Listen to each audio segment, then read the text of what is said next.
स्वागत है आप सभी का रंतेश एडु क्लब यूट्यूब चैनल पर। और हम लगातार कक्षा 10वीं सीजी बोर्ड गणित के प्रश्नों को हल कर रहे हैं और अभी उदाहरण पे आए हैं। और उदाहरण क्रमांक 13 जिसमें 2 अंकों की संख्या थी उससे संबंधित प्रश्न मैं आपको बता दिया हूं।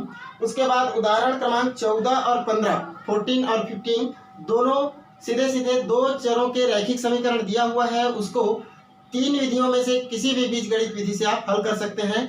आलेखी विधि का उपयोग बार बार आपको मैं बताया हूं कि तभी करना है जब आपको स्पष्ट कहा जाए इसे आलेखी विधि से हल कीजिए तब। उसके बाद आते हैं प्रश्न उदाहरण क्रमांक 16। बहुत ही आसान है, इसको आप समझ जाएंगे। देखिए, एक त्रिभुज है ABC जिसमें कोण दिया हुआ है कोण A, कोण B और कोण C का मान। कोण A x है, कोण B 3x है, तो 3x प्लस और कोण C y है। अब आप लगाएंगे यहाँ पर एंगल सम प्रॉपर्टी, यानी त्रिभुज के तीनों कोणों का योग 180 अंश होता है। तो कोण A धन कोण B धन कोण C बराबर 180 अंश। कोण A का मान और B का मान x में है 3x और 1x कितना हो गया 4x।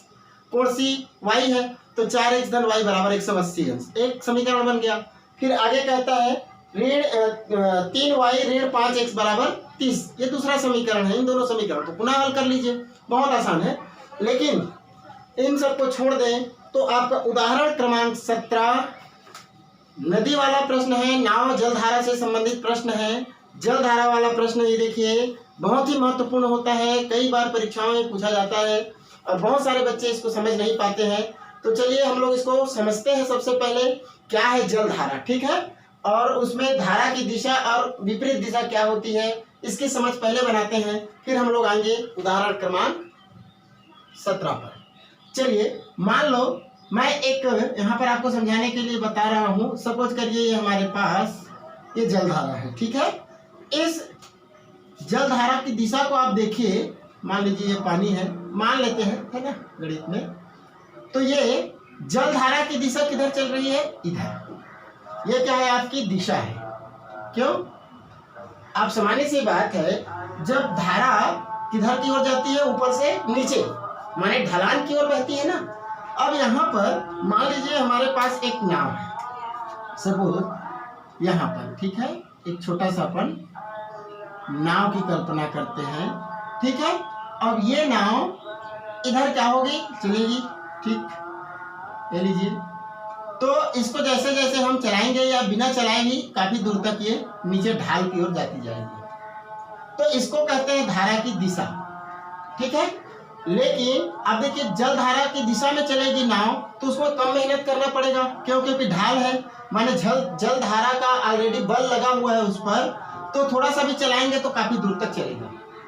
अब सोचिए यदि इस नाव को मैं यहाँ सोचूं और इधर की ओर चलूं तो इधर क्या होगा, विपरीत दिशा होगी। यह हो गई आपकी विपरीत दिशा। पहले आप इसी को समझ लीजिए। तो क्या होगा, कम दूरी तय कर पाएंगे निश्चित समय में, क्योंकि बहुत ज्यादा बल लगाना पड़ेगा। जैसे जैसे हम ऊपर चढ़ेंगे हमको जलधारा पीछे की ओर धक्का देगी। तो जब हम इधर चलेंगे तो हमारे लिए क्या बना, विपरीत धारा, ठीक है।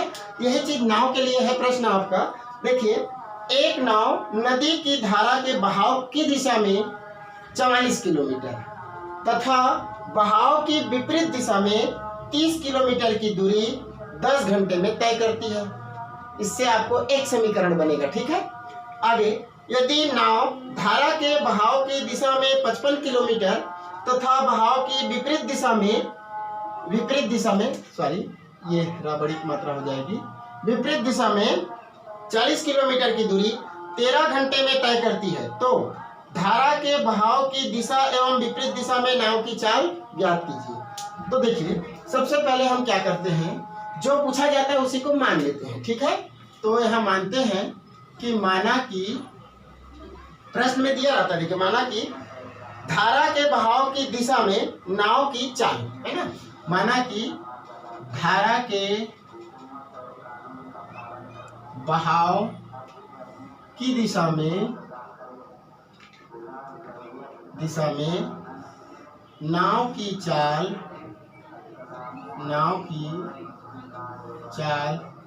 x किलोमीटर प्रति घंटा, ठीक है, तथा विपरीत दिशा में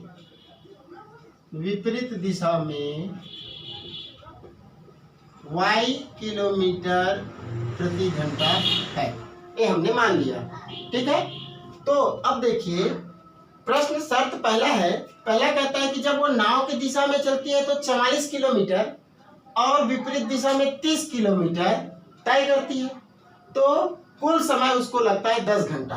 माने धारा की दिशा में और प्लस विपरीत दिशा दोनों में आने में कुल समय क्या हुआ, उसमें लगा आपको 10 घंटा। ठीक है, माने धारा की दिशा में 44 किलोमीटर चला, यानी दूरी मालूम हो गई।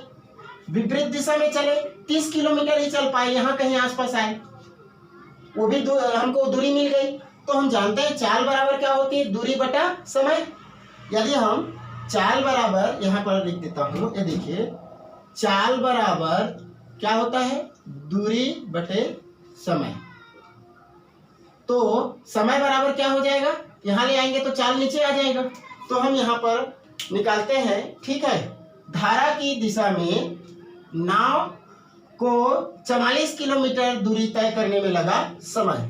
ठीक है, बहाव की दिशा में, बहाव की दिशा में नाव को 44 किलोमीटर दूरी तय करने में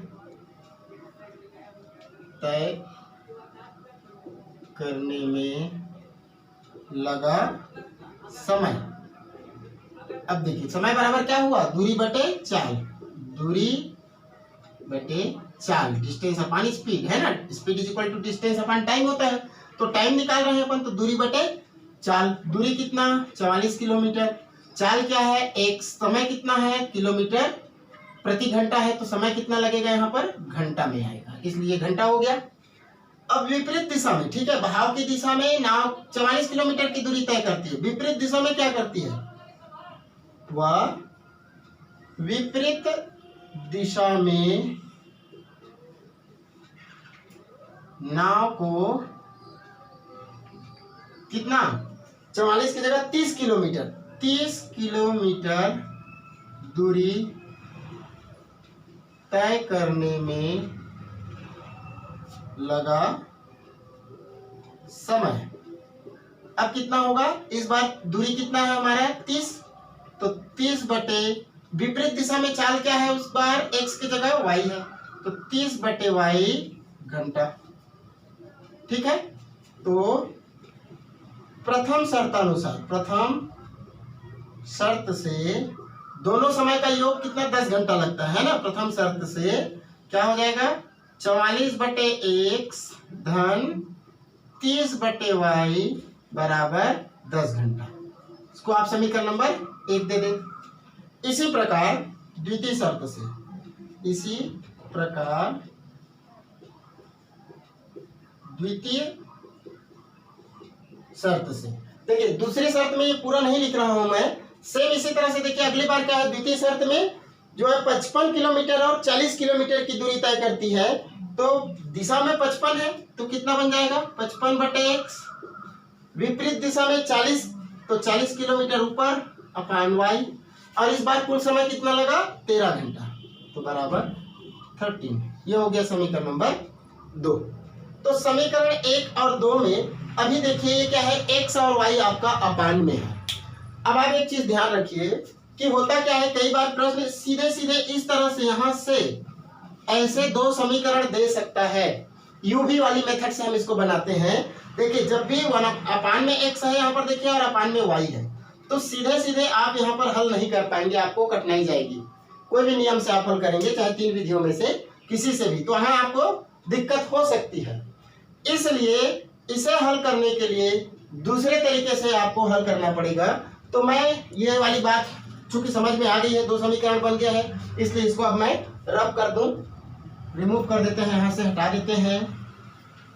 अब यहाँ प्रश्न को हल करेंगे। ठीक है, चलिए हल करते हैं।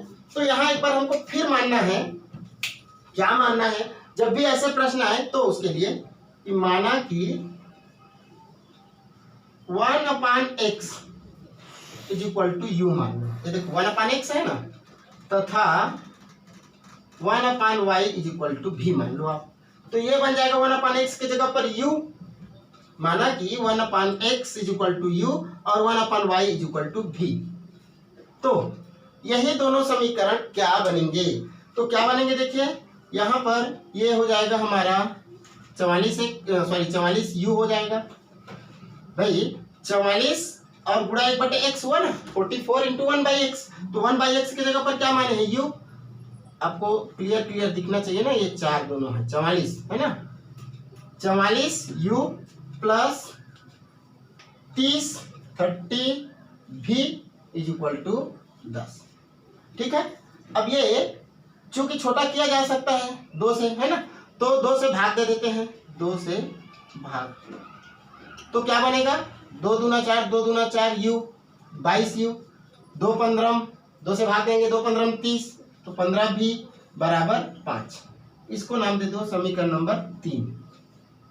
ठीक है, अब समीकरण नंबर 2 में तथा इधर आइए, 55 और 1/x है, तो कितना बनेगा 55 u धन 40 v बराबर 13।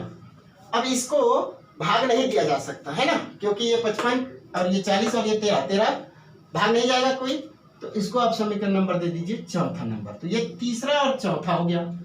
तो 3 और 4 से मैं ये 3 को यहीं ऊपर में लिख दूं, तो ये हो जाएगा 22 u, है ना, प्लस 15 v इक्वल टू 5। ये हो गया आपका तीसरा। तो तीसरा और चौथा से हम क्या कर सकते हैं, किसी भी मेथड से इसको हल कर सकते हैं। अब देखिए u v के रूप में आ गया ना।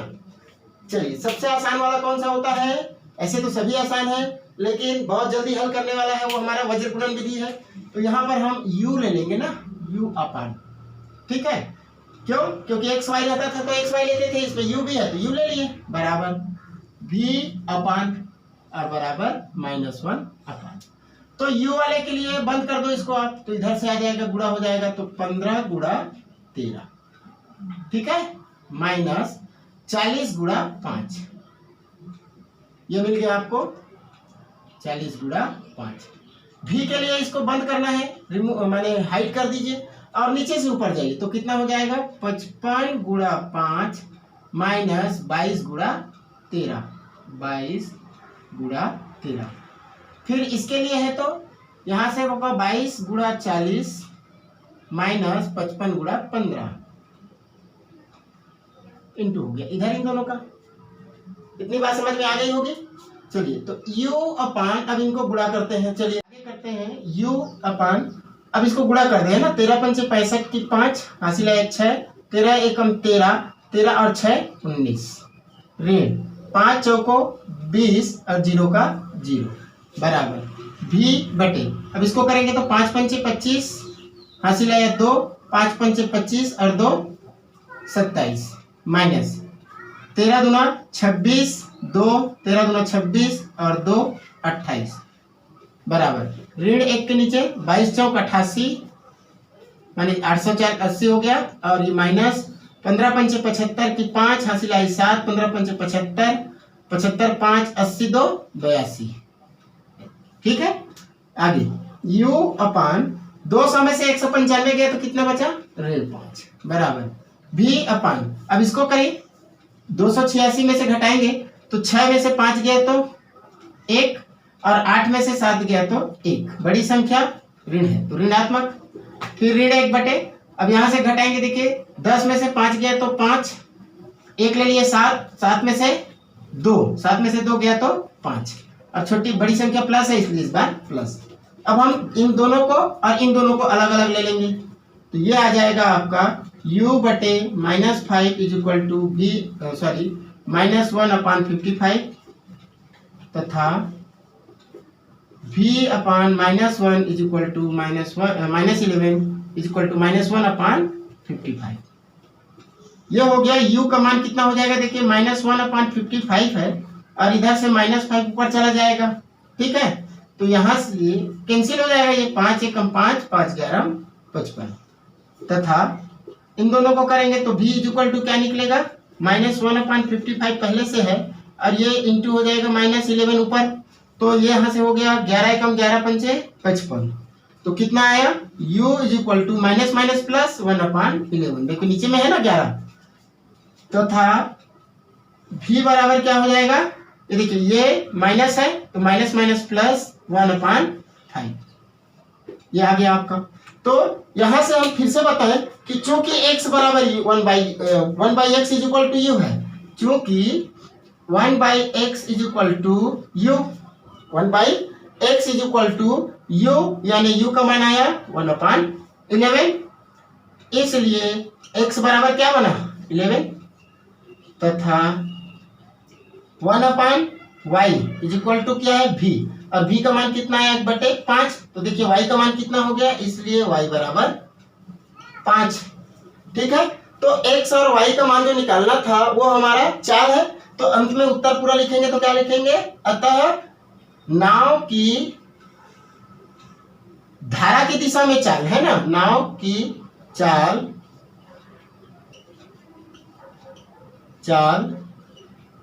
धारा के